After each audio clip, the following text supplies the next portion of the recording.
पदार्थ में एक तत्वाभ्यास। आज 33 नंबर सूत्र में आलोचना करी जो 33 नंबर सूत्र हूँ मैत्री करुणा मुदित अपेक्षाणां सुख दुख पुण्य पुण्यं भावनातश्चत्त प्रसादन। ये हूँ 33 नंबर सूत्र रे। एथिरे महर्षि पतंजलिकर जो यही सूत्रर अर्थ रहुछि प्रकृत जे चित्त प्रसादन द्वारा आमर जो गत थर आम आरंभ करूँ चित्तर विक्षेप किमिति दूर हो पार एक तत्वाभ्यास कले चित्तर विक्षेप दूर। ता पूर्व सूत्र आम आलोचना करूँ प्रणव जपरे जीव प्रणव जप द्वारा चित्तर अंतरा एगुड़ा बाधक गुड़ा दूर हम। तो ये चित्तरे ये सूत्र रे होची निजर चित्त प्रसादन अर्थात खुशी रे रहिबा। चित्त प्रसाद द्वारा आमे दुख दौर्मनस्यु को भी मध्य दूर करि परिबा। चित्त प्रसाद अर्थात निजे हर्ष उत्फुल्लित आमर चित्त जदि आमे रखि पारिबु संसार कर्म मध्य रे ताले आमे सांसारिक दुख दौर्मनस्य जेते गुड़िक अंतराय अच्छी से आमर मन को आमे रक्षा करि पारिबु।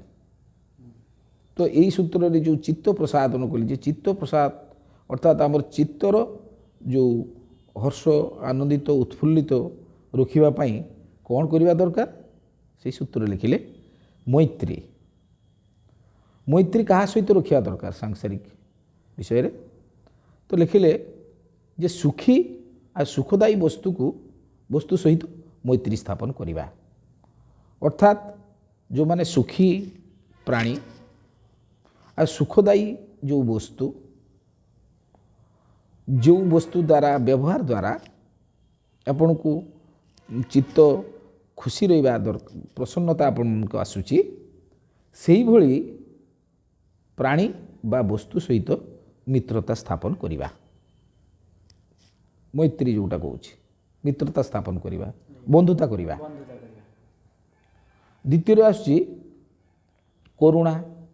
करुणा कहा प्रति करिबा ना दुखी जनक पई आ दुखी दुख जो माने अछंती दुखीदायी प्राणी आ दुख जंतु वस्तु दुखी दुखदायी वस्तु प्राणी आ वस्तु सहित संसार बहुत अच्छी जे बहुत दुखी प्राणी माने अछंती आ दुखदायी वस्तु भी मध्य अछंती बुझले। तो तांको हमें करुणा करिबा। दुखदायी वस्तु को केमती करुणा करिबा गोटे एग्जांपल दुखी दुखदायी वस्तु जेमती धरंतु करुणा ये जो दुखी दुखदायी प्राणी सांगरे जो वस्तुटा आसुची से ये साधनर कथा जे जो वस्तु गुड़ी को संग्रह कले निज पछे दुखर कारण हम से वस्तु ठार आम दूरे रहिबा। से वस्तु से जिमिति सांसारिक विषय आशय मु देखी जड़े तार भाई भाई भितर भाग पाइबा पई मात्र 1 डिसमिल जगह टीका को पाइबा पई दिजणकर लड़ई रे जे तार अधिकार पाइला दिजणकर लड़ई रे तांकर शारीरिक स्थिति बिगड़ी गला 2 वर्ष धरिकी से उद्धार पाई पारु नाही। तो यही जो दुखी दुखदायी वस्तु जो वस्तुटा कहले जे जो सांसारिक विषय गोटे 1 डिसमिल जगह पाइबा पई 5 वर्ष धरिकी केस चली तापई आपणकर विभिन्न प्रकार विशृंखला झगड़ा झाटी इत्यादि इत्यादि द्वारा चित्तर विक्षेप होउथबो हस खुशी नाई हर्ष उत्फुल्लित केबे हेई परिबो नाई। सेही भली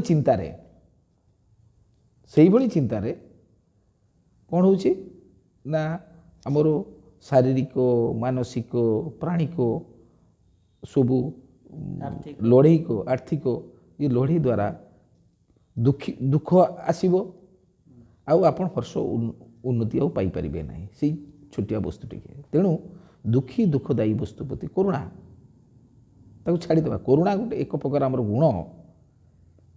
गुण करुणा एक गुण जे आमे दुखी दुखदायी वस्तु प्रति करुणा जो आमर स्वभाव अच्छी ଇଏ କରୁଣା ସ୍ୱଭାବଟି ମଧ୍ୟ ଦୈବୀ ଗୁଣ ଯେଉଁଟାକି କୁହାଯାଏ।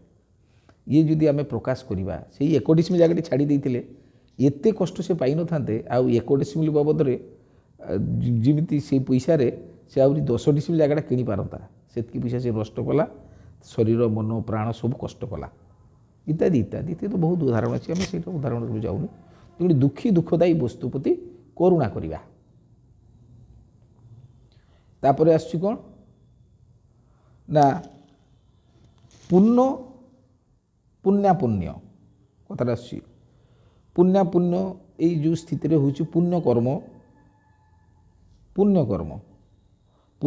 କରୁଥିବା ସେଇଭଳିଆ ବ୍ୟକ୍ତି ବା ପୁଣ୍ୟ କର୍ମ ଦ୍ୱାରା ଯେଉଁ ଆମର ହର୍ଷ ଉତ୍ଫୁଲ୍ଲିତ ହେଉଛି, ଯେମିତି ଭଲ ଭଲ କର୍ମ କଲେ ଯେମିତି ମନ ହର୍ଷିତ ହେଉଛି, ପ୍ରଫୁଲ୍ଲ ହେଉଛି, ସେଇଭଳି କର୍ମ ପୁଣ୍ୟ କର୍ମ ସାଂସାରିକ ବିଷୟରେ ସମସ୍ତଙ୍କ ଧାରଣା ଅଛି। ଜଣେ ଧରନ୍ତୁ ଗୋଟେ ଦୁଃଖୀ ଲୋକ ଆସିଲେ, ତାଙ୍କ ଘରକୁ ବା କୌଣସି ଦୁଃଖୀ ଲୋକଙ୍କୁ ନା ଏ ତ ଆପଣଙ୍କ ଗୋଟେ କରୁଣାରେ ଗଲା। ଏଇ ଯେଉଁମାନେ ପୁଣ୍ୟ କରୁଥିବା ବ୍ୟକ୍ତି ଯେମିତି ସଂସାରରେ ଅଛନ୍ତି ବହୁତ ମହାନ ବ୍ୟକ୍ତି ଯେଉଁମାନେ ଅଛନ୍ତି, ସେ ତାଙ୍କ ସହିତ ବନ୍ଧୁତା ସ୍ଥାପନ କରିବା, ତାଙ୍କ ସହିତ ମିଶିବା, ସେଇଭଳି ପ୍ରାଣୀଙ୍କ ସହିତ ସେ ଖୁସିରେ ରହିବା। ସେ ଖୁସିରେ ଅଛନ୍ତି, ତାଙ୍କ ସହିତ ମିଶିଲେ ଆମକୁ ଖୁସି ଲାଗିବ, ତ ଏହାଦ୍ୱାରା ଚିତ୍ତ ପ୍ରସାଦ, ମାନେ ଯେଉଁ ଚିତ୍ତ ହର୍ଷ ଉତ୍ଫୁଲ୍ଲିତ ହେଇକି ରହିବ, ପ୍ରସନ୍ନ ରହିବ। ଆଉ ହେଉଛି କ'ଣ ନା ଏଇ ଯେଉଁ ଧର୍ମୀ ଆଉ ଅଧର୍ମୀ ପ୍ରାଣୀ ବା ବସ୍ତୁ ଯାହାଦ୍ୱାରା ଆମର କ୍ଷତି ହେବ, ତାକୁ ଉପେକ୍ଷା କରିବା, ଦୂରେଇ ଦେବା, ଆମ ଜୀବନର କାର୍ଯ୍ୟରେ ତାଠାରୁ ଦୂରେଇ ରହିବା। ତାହେଲେ ତେବେ ଯାଇକି ଆମର ଚିତ୍ତ ପ୍ରସାଦ ରହିବ।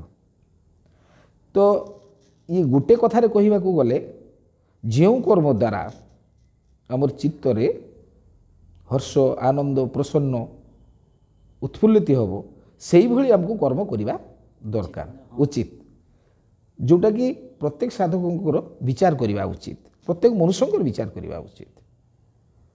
ଆପଣମାନେ ଦେଖିବେ ଯେ ବହୁତ କର୍ମ ଦ୍ୱାରା ଆମର ମନ ଦୁଃଖୀ କଷ୍ଟ ପାଉଛି, ସେଇଥିରୁ ଯଦି ଆମେ ହାତ ସରେଇ ନେବା, ଯେମିତି ଗୋଟେ ଉଦାହରଣ ଦିଆଯାଇଛି, ଅଗ୍ନିକୁ ଧରିଲେ ହାତ ପୋଡ଼ିବ,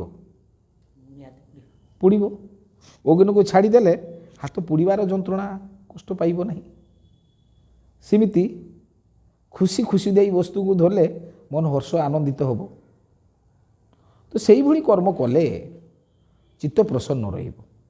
ଆଉ ଚିତ୍ତ ସଦା ପ୍ରସନ୍ନ ଥିବା ବ୍ୟକ୍ତିଙ୍କର ପାଖରେ ଏଇ ଯେଉଁ ଦୁଃଖ ଦୌର୍ମନସ୍ୟ ଆଦି ଇଏ କୌଣସି ପ୍ରକାର ଶାରୀରିକ କ୍ଲେଶ ବା କଷ୍ଟ ଆସିବ ନାହିଁ। ତେଣୁ ଚିତ୍ତକୁ ପ୍ରସନ୍ନ ରଖିବା ପାଇଁ ଯେଉଁ କର୍ମ ଗୁଡ଼ିକ ଯେମିତି କହିଗଲି, ପୁଣି ଆଉ ଥରେ କହିଦେଉଛି, ଯେଉଁଟା ଆମର ରହିଲା ଯେ ସୁଖଦାୟୀ ପ୍ରାଣୀଙ୍କ ସହିତ ଆମେ ବନ୍ଧୁତା ମିତ୍ରତା ସ୍ଥାପନ କରିବା, ଆଉ ଦୁଃଖଦାୟୀ ବସ୍ତୁ ପ୍ରତି ଆମେ କରୁଣା କରିବା, ଆଉ ପୁଣ୍ୟ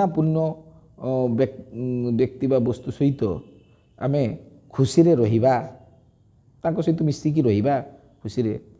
ଆଉ ପୁଣି ରହୁଛି ଏଇ ଯେଉଁ ଅଧର୍ମୀ ବସ୍ତୁ ଠାରୁ ଆମେ ଉପେକ୍ଷା କରିବା। ସଂସାରରେ ବହୁତ ଅଧର୍ମୀ କର୍ମ କରୁଥିବା ପ୍ରାଣୀ ଅଛନ୍ତି, ତାଙ୍କର ଆମେ ଦୂରେଇ ରହିବା, ଯାହାଦ୍ୱାରା ସେ ଆମର କୌଣସି କ୍ଷତି ସାଧନ କରିପାରିବ। ଦୂରେଇ ରହିଲେ ଆମର ମନରେ ଯେଉଁ ଦୁଃଖ କଷ୍ଟ ଆସିବ ନାହିଁ, ଆମେ ସଦାବେଳେ ପ୍ରସନ୍ନ ହେଇକି ରହିବା, ପ୍ରସନ୍ନ ଚିତ୍ତ ହେଇକି ରହିବା। ତ ପ୍ରସନ୍ନ ଚିତ୍ତ ହେଉଥିବା ବ୍ୟକ୍ତିଙ୍କ ପାଖରେ ଏଇଭଳି ଦୁଃଖ ଦୌର୍ମନସ୍ୟ ଆଦି ଯେଉଁ ଯେତେ ପ୍ରକାର ଅନ୍ତରାୟ ଅଛି ସେଗୁଡ଼ାକୁ ଆଉ ଆସିବ ନାହିଁ। ଇଏ ଏକ ପ୍ରକାର ସାଧନ। ଏଥିରେ ପ୍ରିୟ ଆତ୍ମନ, ଏଇ ଯେଉଁ ମହର୍ଷି ପତଞ୍ଜଳିଙ୍କର ଯେଉଁ ସମାଧିପାଦର ଏଇ ଯେଉଁ ସମାଧିପାଦ ହେଉ କିମ୍ବା ସାଧନପାଦ ହେଉ, ଯେତେ ଗୁଡ଼ିକ ଅଛି ଆମେ ତ ପରେ ଆଲୋଚନା କରିଯିବୁ।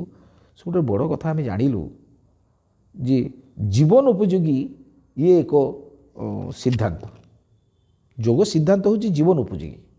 ଯୋଗ ଦ୍ୱାରା ମନୁଷ୍ୟ ସାଂସାରିକ ଜୀବନରେ ଯୋଗମୟ ଜୀବନଯାପନ ଯେଉଁମାନେ ଯୋଗ ସିଦ୍ଧାନ୍ତ ଉପରେ ଜୀବନଯାପନ କରିବେ ତ ସେମାନେ ସଦାସର୍ବଦା ତାଙ୍କର ଜୀବନଟିକୁ ଅତି ସହଜ ସରଳ ଭାବରେ ଆଗେଇ ନେଇଯାଇପାରିବ, କୌଣସି କ୍ଲେଶ ରହିବ ନାହିଁ। ଏହାର ସିଦ୍ଧାନ୍ତ ସହିତ ସାଧନ ବି ମଧ୍ୟ ଦିଆଯାଇଛି, ତାର ସତ୍ସଙ୍ଗ ବି ହେଉଛି।